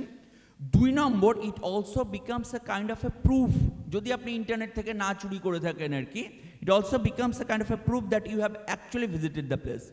So, in order to make your travelogue attractive and in order to also give a kind of a certificate that you have really visited the place, ট্রাভেলগসের মধ্যে কিন্তু ফটোটা রাখতে হবে বা ছবি রাখতে হয়। এবং আগেকার দিনে যেগুলো ট্রাভেলগস লেখা হতো সেগুলোর মধ্যে কিন্তু হ্যান্ড পেন্টিংগুলো থাকতো আর কি, এখন ফটোগ্রাফ থাকে। While writing a travelogue, the writer should be aware of describing the best season to visit the place of description. She would be highlighted to begin his or her description or set his or her story in such a time as is the most suitable time for visiting the place. আপনি যদি এখন কাউকে advice দেন যে সিকিম তুমি একদম মানে শীতকালের একদম মধ্যেখানে বেড়াতে যাও, the result might be very dangerous. ঠিক আছে, বা ধরুন আজকে আপনি কাউকে একটা লিবিয়া যাওয়ার পরামর্শ দিচ্ছেন, আপনি লিখলেন যে মে বা জুন মাসে ওখানটায় যেতে হবে আর কি, the result might be very dangerous, সে হয়তো পুরো ঝলসে যাবে। সেই জন্য তাকে আর একটা জিনিস ভীষণ রকমভাবে ইম্পর্টেন্টলি জানাতে হয়, যে which is the best season to travel. এটা একটা ভীষণ ইম্পর্টেন্ট ব্যাপার। It is also specifically, budget considerations should also be made an important part of travel planning and travel writing. Actually, different tourists prefer to live differently while traveling. While the financially privileged travelers prefer star category hotels and exotic food, numerous tourists pay more attention to spending money and time behind sightseeing than on food and luxurious habitation. As for example, a round-trip economy class to London from Kolkata in December 2023 costs approximately 56,000 rupees on Air India, 66,787 rupees on Emirates Airlines, 88,000 on Indigo, 98,000 on Vistara, and about 1 lakh rupees on Swiss Air. Similarly, for a single night stay in London, a single adult Indian is expected to pay approximately 3,978 rupees at Hotel Ramada in Wyndham, rupees 5,339 at Hotel Park Grand Heathrow, rupees 5,623 at Marble Arch Inn, Westminster, rupees 6,941 Hotel Leonardo Heathrow। এই ধরনের প্রচুর রকমের কিন্তু budgetary ব্যাপার স্যাপার আছে, এবং সেই জন্য এখনকার দিনে ট্রাভেলগসের ওপর একটা ভীষণ ইম্পর্টেন্ট যেটা সেকশন রাখা হয়, সেটা হচ্ছে কস্ট কীরকম লাগতে পারে। কারণ আগেকার দিনে কিছুদিন আগে পর্যন্ত কিন্তু এই স্টার্টারের ব্যাপারে লোকজনরা খুব একটা কনসিয়াস ছিল না, আমরা এখন কিন্তু প্রচণ্ডভাবে জিনিসটা নিয়ে কনসিয়াস। 1 মিনিট। আচ্ছা, it is also important that a travelogue writer mentions the shortcomings of the place she so vividly describes. Tours are usually accompanied by troubles, though not much significant. This should be avoided as far as possible. For example, officers on duty on Paris metro rails make surprise visits to compartments for checking tickets, and travelers need to be warned against boarding Paris and metro rails without tickets to the peril of incarceration. Tourists to Rajasthan who cannot afford purchasing air-conditioned compartment tickets on the 14059 Delhi Jaisalmer Express train are most likely to experience tremendous rush or non-cooperative Jaisalmer-bound passengers once they attempt boarding the train at Jaipur Junction at midnight. এবার একটা ভীষণ important জিনিস হচ্ছে সেই জায়গাটা শর্টকামিংসগুলো সম্পর্কে একটু জানানোটা দরকার। তার কারণটা হচ্ছে আমাদের ইউজুয়ালি আমরা যখন বেড়াতে যাই তখন বিভিন্ন জায়গায় গিয়ে বিভিন্ন রকম গণ্ডগোলের সম্মুখীন হই। খুব পিকচার পারফেক্ট বেড়ানো কিন্তু খুব কম হয়, কোথাও না কোথাও লোকালদের সঙ্গে গণ্ডগোল লাগতে পারে, পুলিশ এসে ঝামেলা করতে পারে। ধরুন আপনি কোনো একটা জায়গায় উঁকি মারতে গেছেন, সেই জায়গাটা আপনার আগেও উঁকি মারাটা দরকার ছিল না আর কি, হয়তো আপনি সেখানটা ঢুকেছেন। আমরা একবার রাজস্থানে গিয়ে একটা জঘন্য মানে লখনৌতে গিয়ে একটা জায়গায় ঢুকে পড়েছিলাম যেটা অ্যাকচুয়ালি ট্যুরিস্টদের জন্য ব্যান্ড, ঠিক আছে, সুতরাং সেইখানটা আমরা জানতাম না, সুতরাং মুহূর্তের মধ্যে গণ্ডগোল লেগে গেছিলো। তাহলে সেই ক্ষেত্রে ট্রাভেলগসের একটা ভীষণ ইম্পর্টেন্ট ব্যাপার, এবং যেহেতু মানে ট্রাভেলগসগুলো পড়ে অনেকেই প্রচুর আইডিয়াস পেতে পারেন, সেই জন্য কিন্তু একটা প্লেসে যাওয়ার জন্য সেটার শর্টকামিংসগুলোকেও আমাদেরকে মানে জানাতে হবে আর কি, ঠিক আছে। আরও প্রচুর অ্যাসপেক্টস আছে, কিন্তু যেহেতু অমিতার টাইম বেঁধে দিয়েছে আর কি, আমি এখন এখানে শেষ করছি। আপনাদের যদি কিছু প্রশ্ন থাকে করতে পারেন, কারণ আমি এখনও পুরোটা জিনিসটা বলিনি। আমি just maybe during the kind of interaction that we are going to have I may be able to answer what you are asking. Thank you.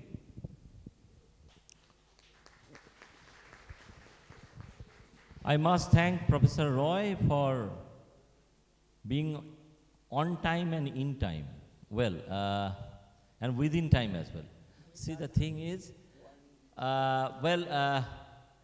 let me shift the focus from travel writing to popular ads. And my brother and fellow academician, Dr. Debobroto Das, is going to make his presentation.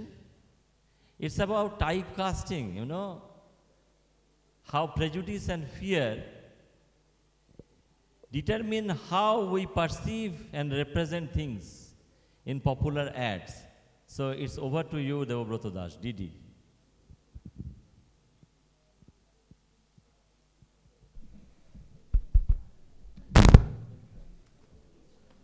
Okay, thank you, Professor A.B. and thank you all, whoever is present in the seminar hall, on and off the dais. As you can see, the title of my presentation is Advertisement, a study of typecasting in select popular Indian ads. So you can wonder as to why I made advertisement instead of saying advertisement. See, whenever you are looking at a cultural product, you have to, or one has to understand the fact that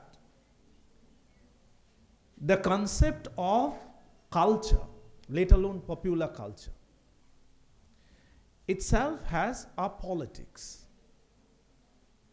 And when Professor A.B. was speaking, he was speaking about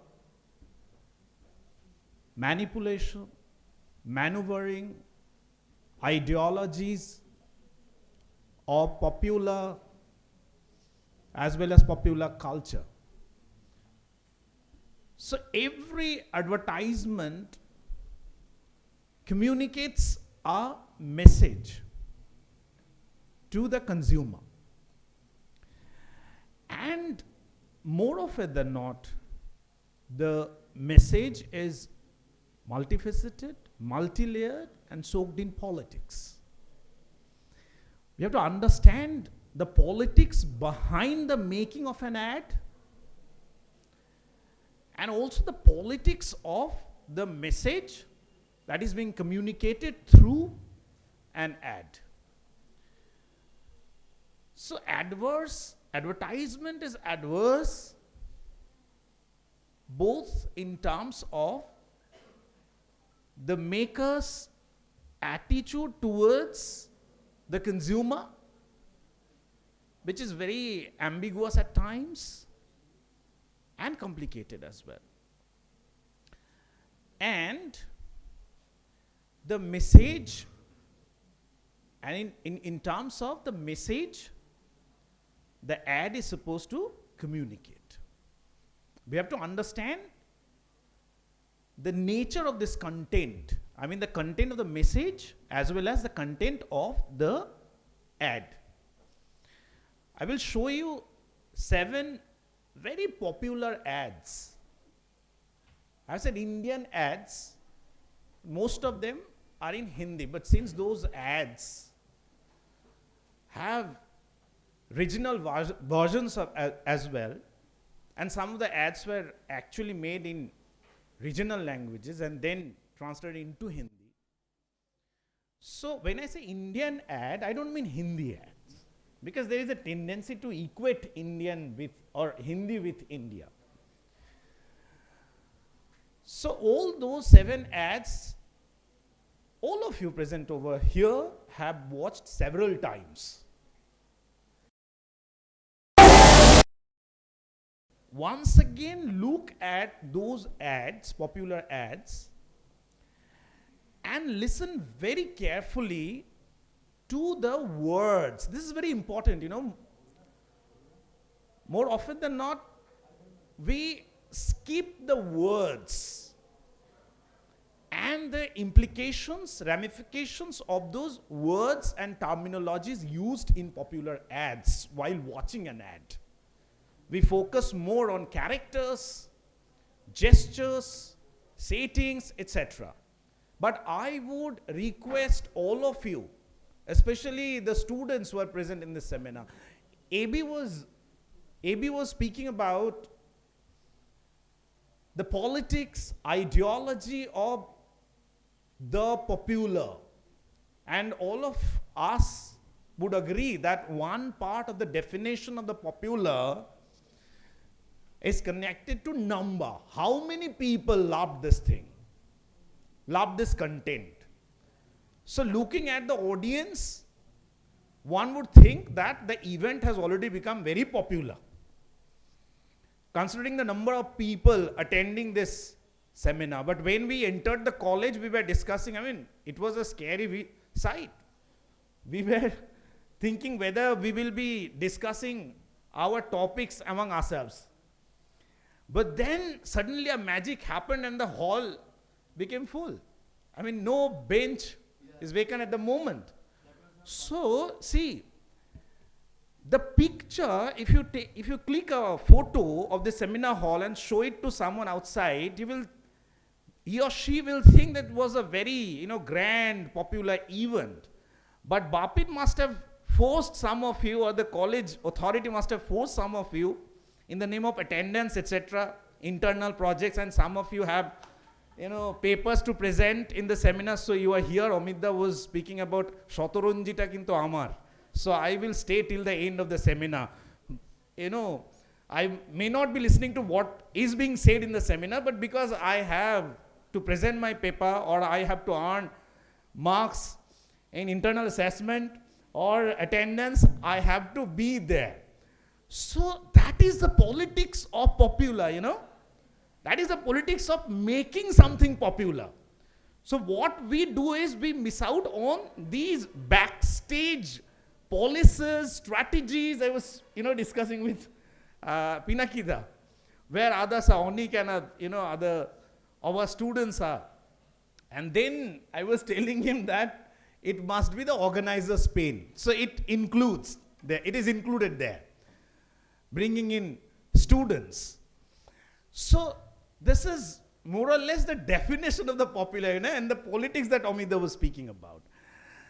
So the ads, before going to show the ads, I will say a few words on popular and why advertisement is so important in shaping our perception of ourselves and the world. This plays a very important role in self-actualization and subsequent individuation. So when characters, peoples get typecast repeatedly, regularly, and watch them. It has a hammering effect, unlike the films, which you watch one time. But if you are watching a cricket match, you watch one ad, say 10 times. So ideas are hammered into your brain, into your existence. And why that happens? What ideologies, what politics is being played by the invisible maker in many senses, are important. We all have to understand that. So, what is popular? I mean, this is my definition, because Amita has given all possible definitions of the popular and popular culture. I will not repeat, I have shortened my paper. First, the popular. Much has been said and written about the ideological ramifications of the hugely debated theory of the popular culture over centuries. The ceaseless arguments, sometimes self-contradictory, have created unnecessary confusions about the field in the minds of budding scholars. The protracted intellectual wrangling over the definition and meaning of the popular culture has only added to this confusion.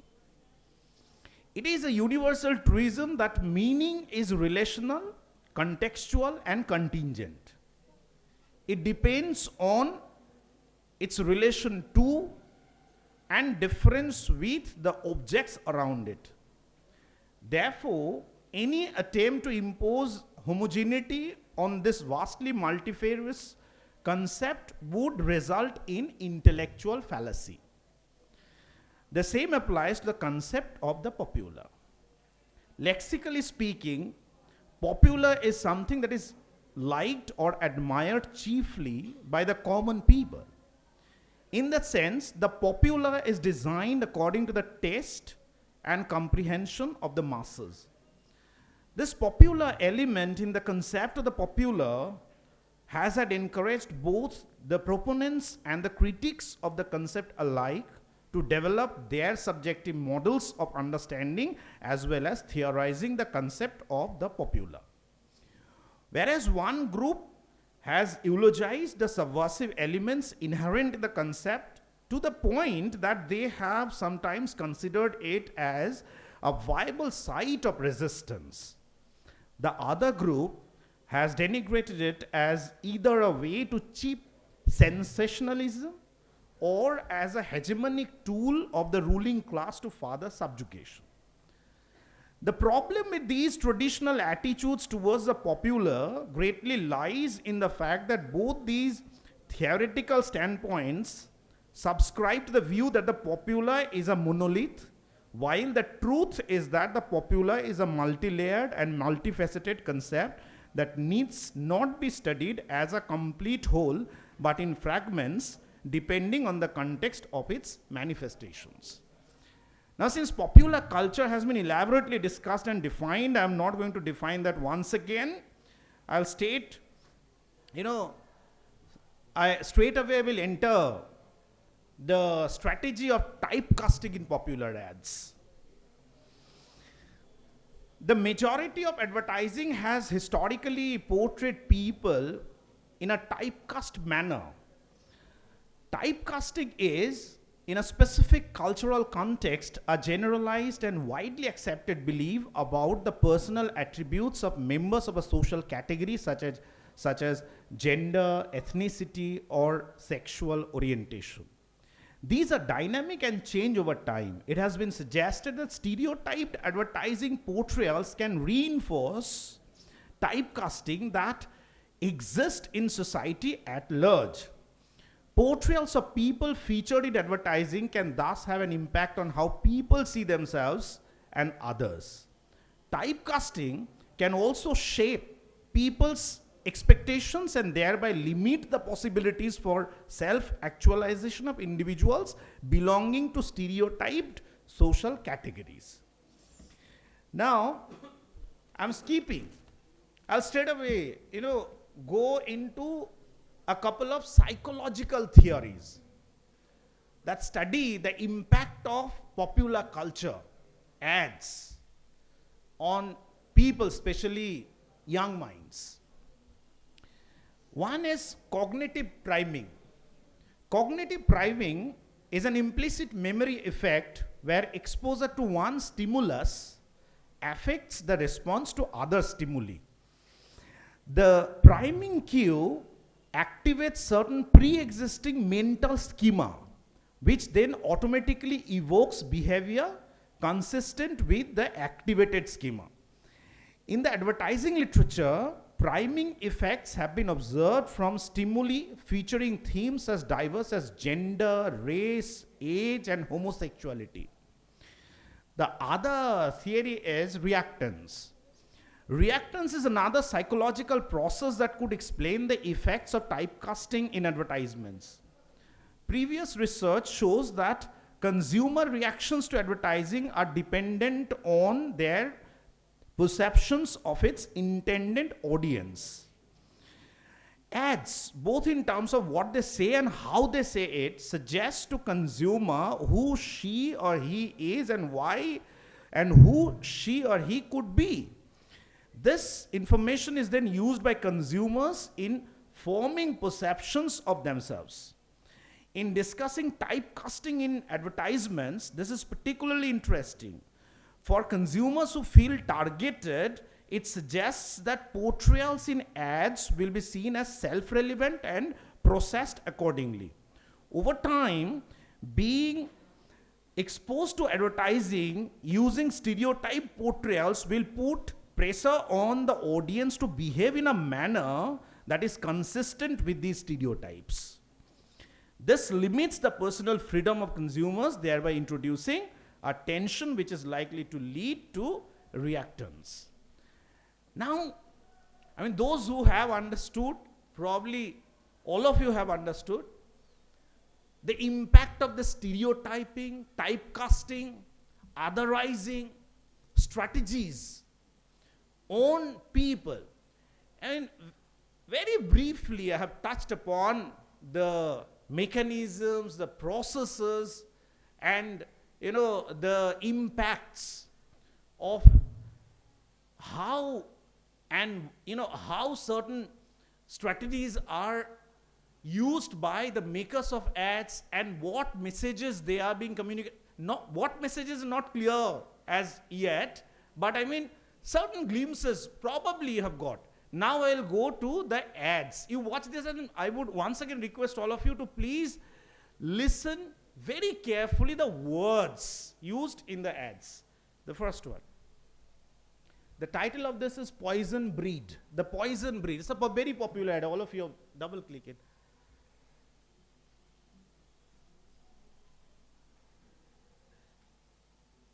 No, the first one.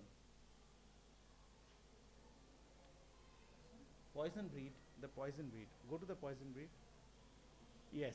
Double click it. Yes, it will come.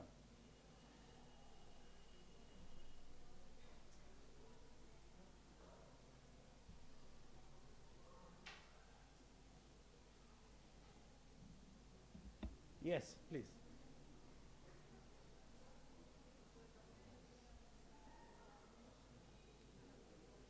Sound. শুরু থেকে দেবে আবার। শুরু থেকে দেবে আবার, হ্যাঁ?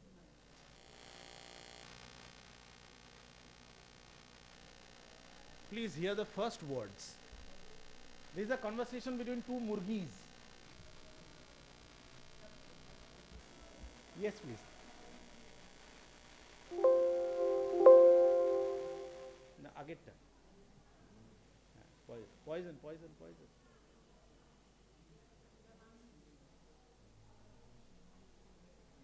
The previous one.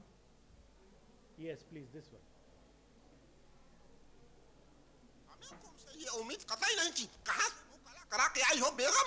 बोलो। आप ही के तो है। उल्लू समझा है? एक की भी शक्ल नहीं मिलती है मुझसे। Excuse me?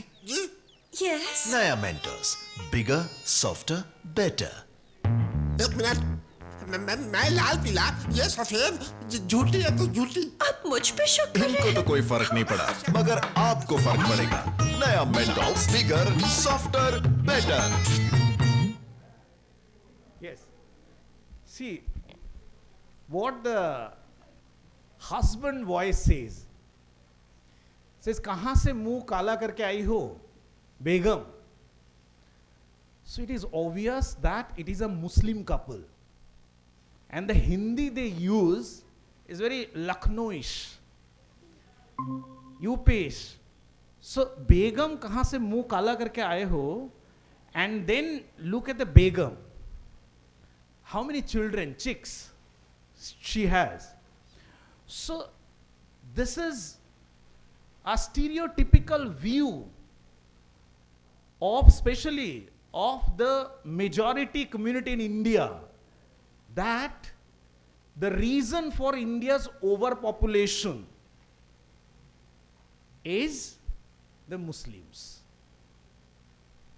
They, have many children and they don't bother about it.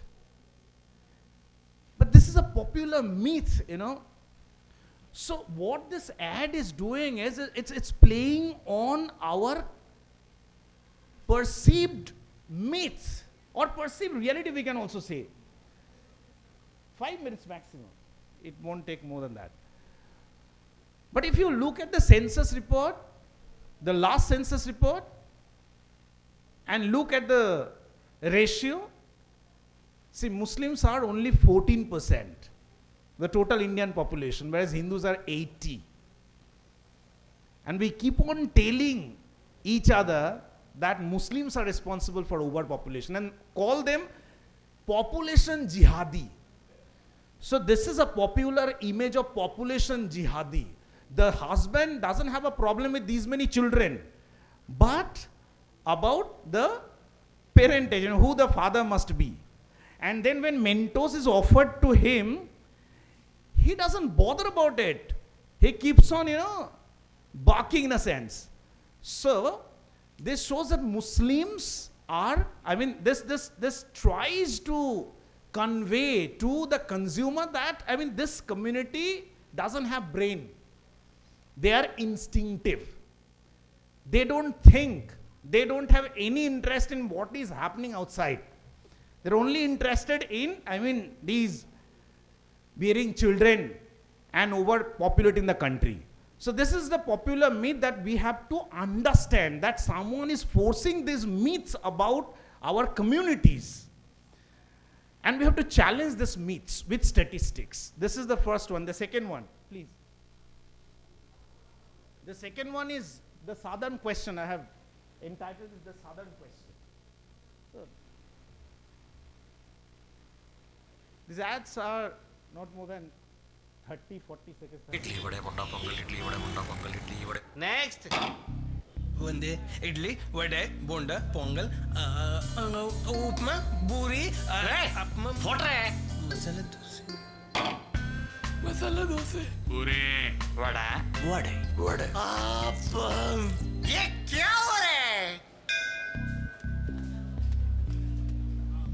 Idli वडे पोंडा उपमा अप्पम सेवई पोंगल पूरी दोसा मसाला दोसा ऑनियन रोस्ट नहीं रोस्ट पेपर दोसा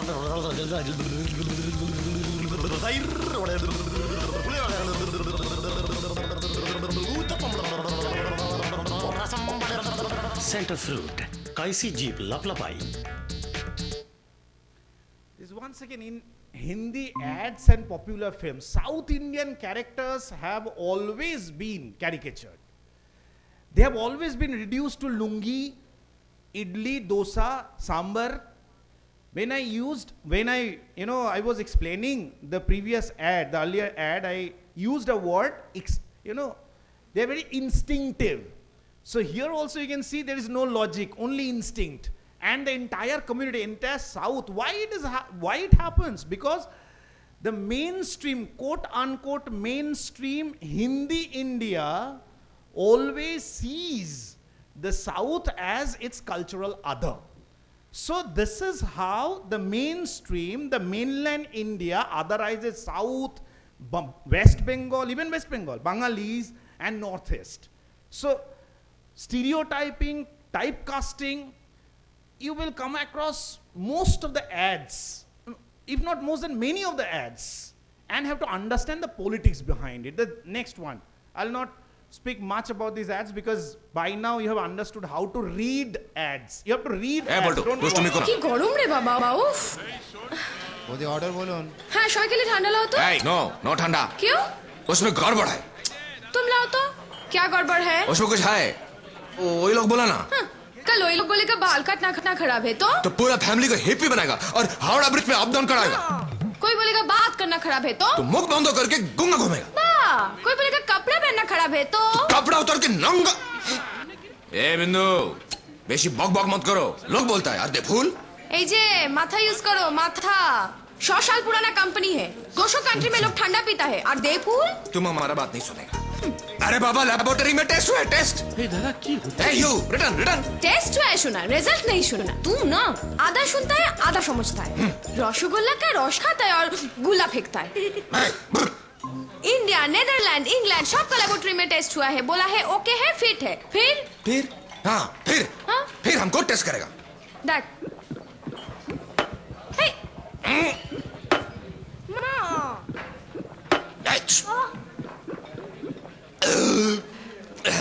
ठंडा है ए बिंदु ए मेरी मिष्टी बिंदु ए मेरी चौटपटी बिंदु मैं मान गया सच सच है तेरी बात तुम मुझे ठंडा पिला दे ठंडा ला रे तुम मुझे ठंडा पिला दे ठंडा मतलब कोका-कोला ठंडा मतलब once again regional linguistic otherization stereotyping typecasting and see in this in every domestic relationship for that matter in every relationship there is power involved.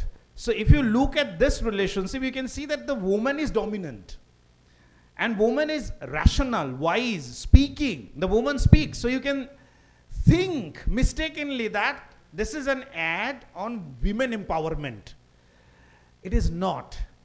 I mean, by presenting woman as stronger in this community, what the ad foregrounds is the effeminacy of Bengali men.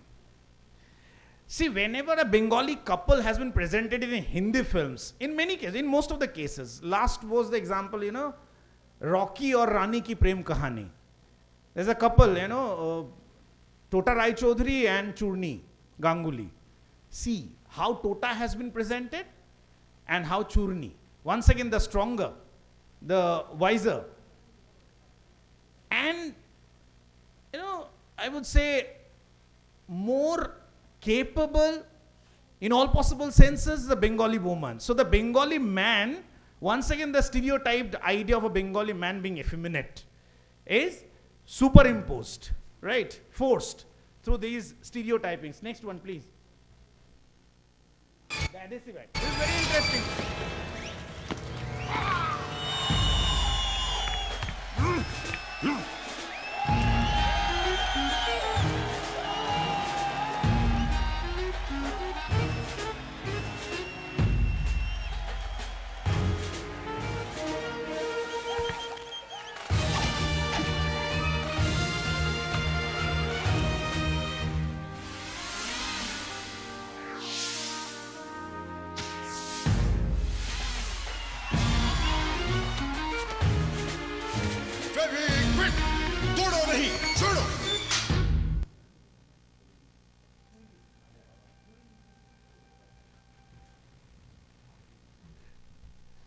The next one, please. I mean, these two.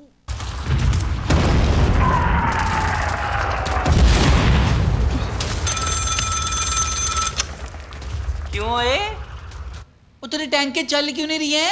क्योंकि तेरे हिंदुस्तान में तो fog चल रहा है ना ये भी सही है. Okay bye. Okay bye. और कुछ चले ना चले इंडिया में तो फॉग चल रहा है. Previously there was communal stereotyping, there was gender stereotyping, there was regional stereotyping. This one is politico-communal stereotyping. Pakistan is shown as an inferior neighbor, right? So India comes in rescue. Even in the previous ad, the Indian soldier, and see the Pakistani soldier is a buffoon basically, which is Pakistan to India, right? So this is how Pakistan and Pakistanis and Pakistani forces are being projected by the Indian ads. So thereby, creating, this is called hate campaign, hate mongering. So this is what, and I had 2-3 more ads which I will suggest to you can watch later, but my point is please read ads while watching them. And what is the way, last point, what is the way ahead? You have to be very intelligent and understand those ads vis-a-vis their context. Thank you very much.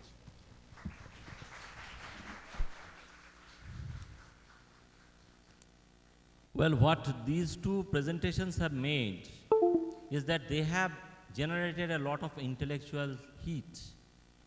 Very polemic, because other questions, counter questions can be asked. So now I throw this session open for questions and comments. But please make them snappy, because we are running extremely short of time. If there are any questions or comments.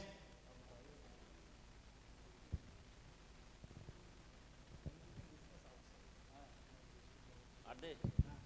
So can we discuss it outside if you have any questions during the lunch break? So around, yes.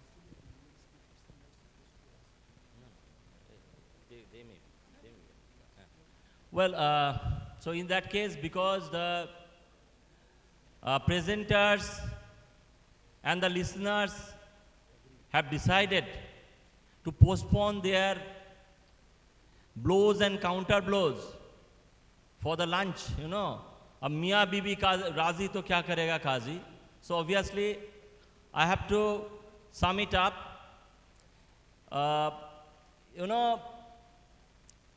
I have a lot of things to ask my colleagues, myself.